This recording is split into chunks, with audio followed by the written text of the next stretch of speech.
మరి కాలు చేతులు కట్టేశాడు. అవి ఇదేది చూడాలండి నిజంగా.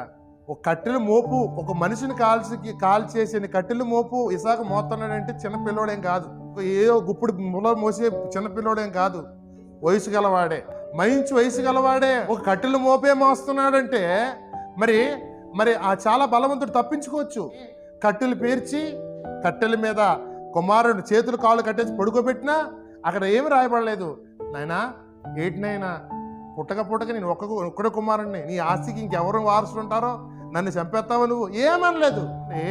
ఇసాకు విశ్వాసం కూడా చూస్తే చిన్నప్పటి నుంచే మౌనంగా తండ్రి ఏం చేసినా నా తండ్రి మేలుకే చేస్తాడనేసి మౌనంగానే ఉన్నాడు. వెంటనే కత్తెత్తినప్పుడు జరిగే కార్యం తెలుసు. అబ్రహామా ఒకసారి కాకేలేదండి. కాకేసి అబ్రహామా నీవు ఇందు విషయమై నువ్వు నాకు భయపడుచున్నావని నాకు తెలిసింది.